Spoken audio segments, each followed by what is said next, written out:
Book 1, Law of Salimi Chapter 23, titled My Experimental Super Secret Tactic.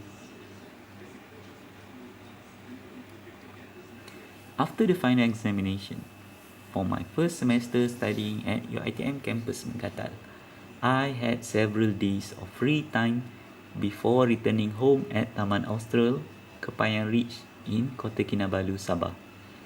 During that free time, I started to recalculate my study methods that I used during the first semester, which led me to conclude that my study tactics were crude and using hard work in order to achieve success. I began to think of ways that I could try in order to upgrade the study hard method into study smart strategies that could be applied for my second semester. Finally, I began to visit the heavenly monsters to ask for information regarding the lecturer that might teach my second semester subject. The reason to obtain this information was because I wished to request the textbook for the second semester subjects.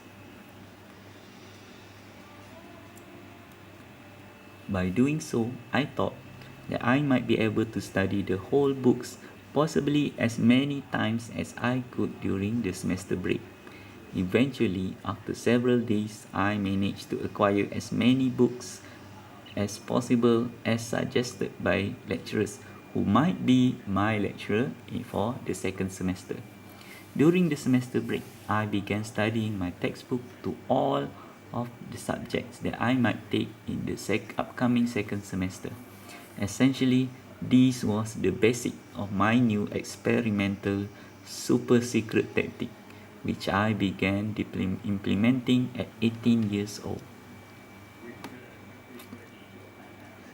The reason upon developing this tactic was because I felt that the duration of every semester was not enough time for me to master every single subject. Hence, I began thinking outside the box and outside the constraint of time by trying to find any available time that I can utilize for my study.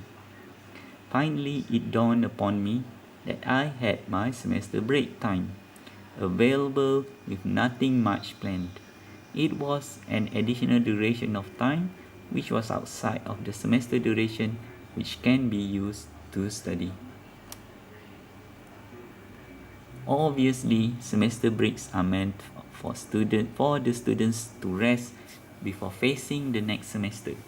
But I heeded the advice of heavenly monsters about not wasting any time while I am alive, as well as I could rest as much as I wish when I died. So, during the semester break, I studied all of the textbooks for all of the subjects that I might take in my second semester. After finishing every book, I realized that I had a lot of time left, so I studied the same book again and again. Eventually, I finished reading everything several times over. As the second semester started, I was completely ready to enter the class and learn my subjects. Having the opportunity to read the textbooks many times before entering the class helped tremendously at understanding virtually everything that the lecturer teaches during class. I do not need to put serious effort to study before my class begins because I had read the whole book several times over. This explains the reasoning behind my free and available time that I do not spend reading or studying at my room in the Block B male dormitory.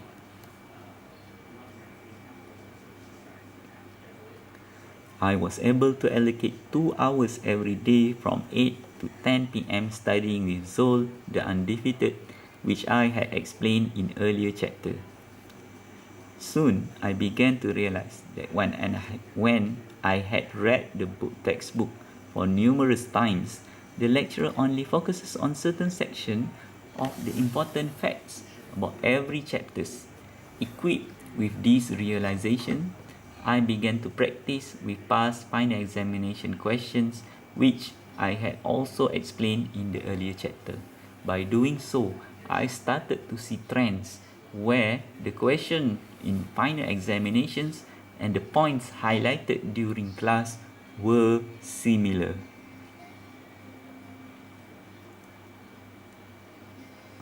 Then I decided to highlight and underline the textbook using highlighter pens or marker on the points where that were focused by the lecturer as well as chosen by final examination questions.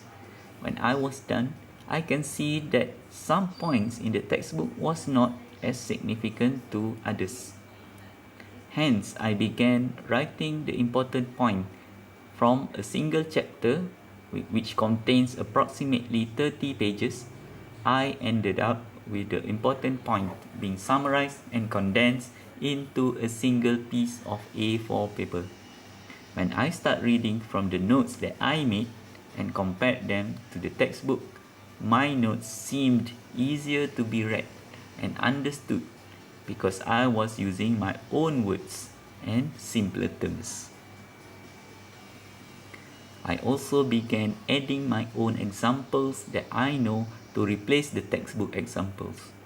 After realizing that my notes had improved the quality of knowledge written in the textbook, I commenced with the next chapters in accordance to the syllabus of the subject.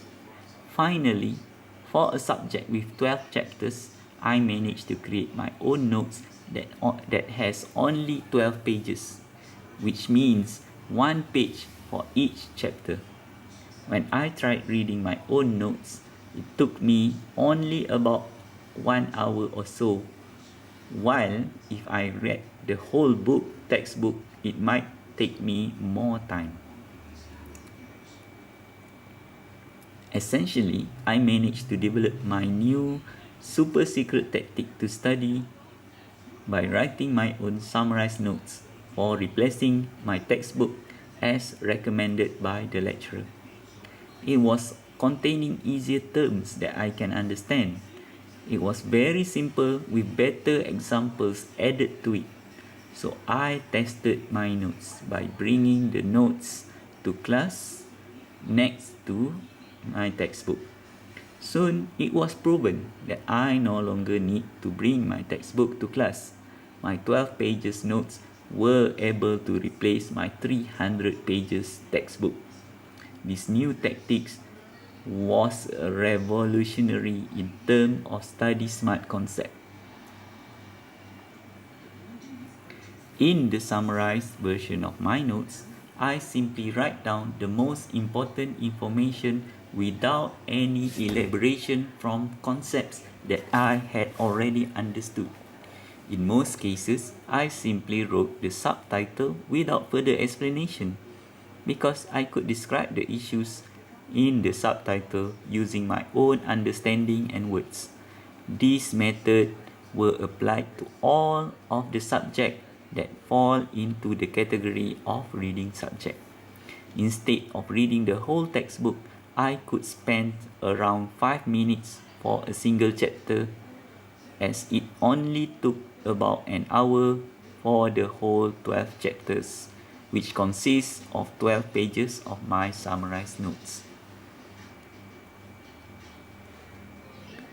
In fact, as I read the notes repeatedly, my understanding of the subject becomes enhanced with time. As a result, after reading the notes over and over again, the time to finish the whole 12 pages of notes reduces drastically.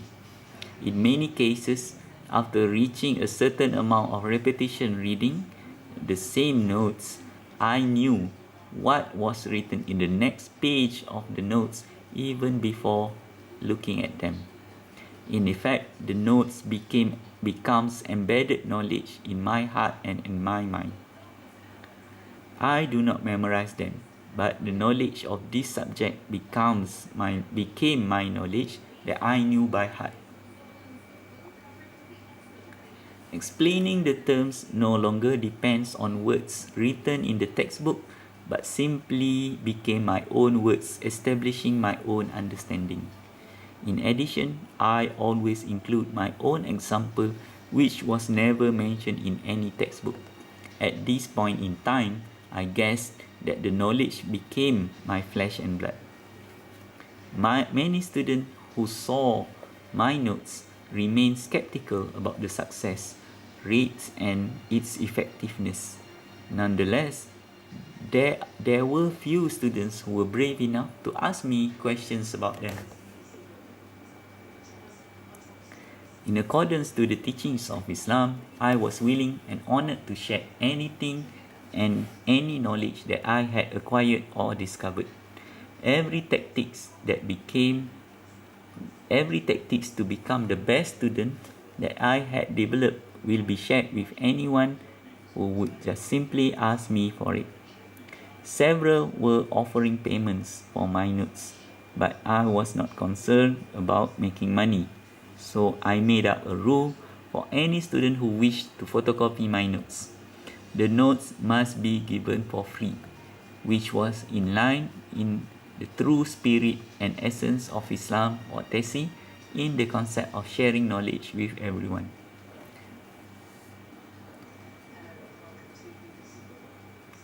The only cost to acquire my notes by any student was simply ask my permission, and in many cases, I made the photocopy myself and pay for it using my own money. What do I gain from doing so? I was doing so with the intention of receiving blessings from Allah the All-Knowing. To me, it was the right thing to do as a student who walks the path of a scholar, where sharing of knowledge was one of the compulsory elements. Furthermore, it was in line with the teachings of Islam, where the more knowledge that you share with others, the more new knowledge you will acquire. This particular concept was based on the teachings of that on the blessings that Islam encourages. Scientifically speaking, it was not a sound concept. Mathematically speaking, it was illogical. If you had 10 items divided to 10 friends, everyone should acquire one item each. However, considering that knowledge is not a physical object, any division to any amount of people or sharing of knowledge would not reduce the amount of knowledge that existed with the person sharing them.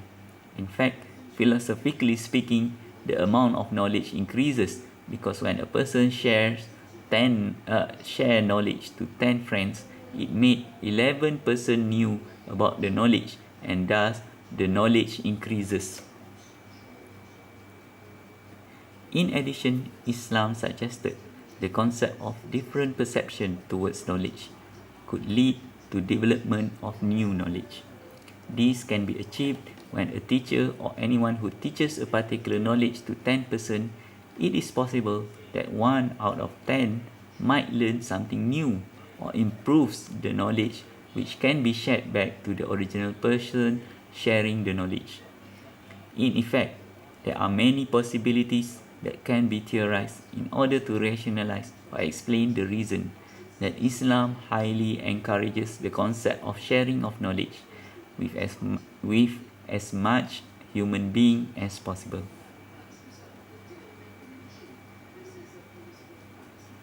Notwithstanding, I can attest based on my own experience as a student at UiTM campus Mangatal that sharing knowledge had allowed me to enhance my own knowledge in terms of quality and quantity.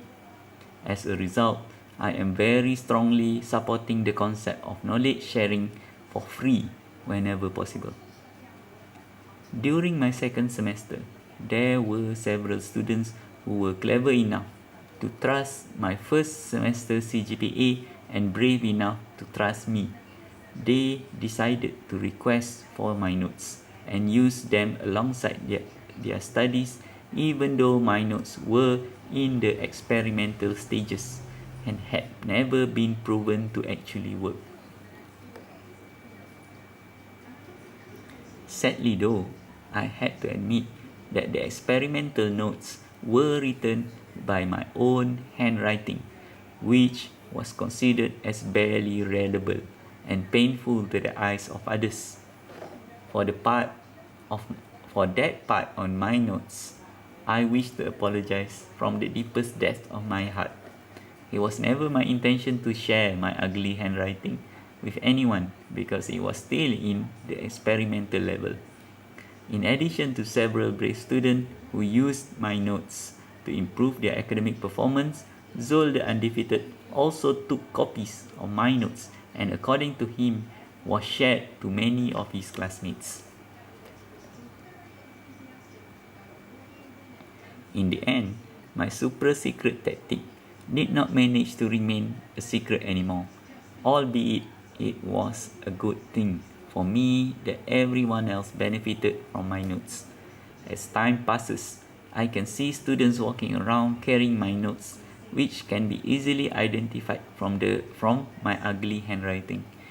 It was good that I can help others because I am getting closer to the definition of genius according to one great Islamic scholar whom I had mentioned in earlier chapter of this book.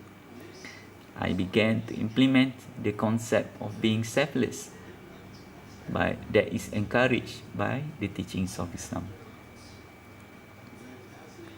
Part of those two tactics mentioned, I also had another of my first semester tactics which uses past final examination questions. After completing my practice of hundreds of A4 paper, students who were close to me began to request my answers to be photocopied. The reason behind it was so that they too can redo the same practice where my answers will be used as the answer schemes. These were implemented on subjects that require practice such as calculus, accounting, economics, and so on. I don't mind sharing them because it can benefit other students. Eventually, my answer script began spreading to other students in my classroom as well as other programs that took the same subject as me during my second semester. I was very happy when students around me began to think outside the box and using my answers and notes to improve their own academic performance. It means that the students were becoming more focused to improve their academic results and CGPAs. Nothing would give me better feelings when I was able to help as many students as possible. Soon, certain lecturers started to notice my 12 pages notes and 1 page for each chapter tactics.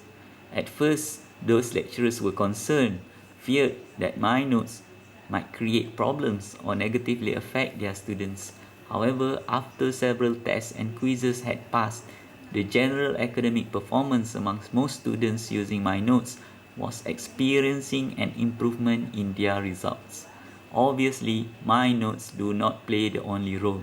I assume that my notes help the students to feel studying was simple and easy because they only need to read just 12 pages instead of 300 pages of textbook that could be overwhelming for every subject.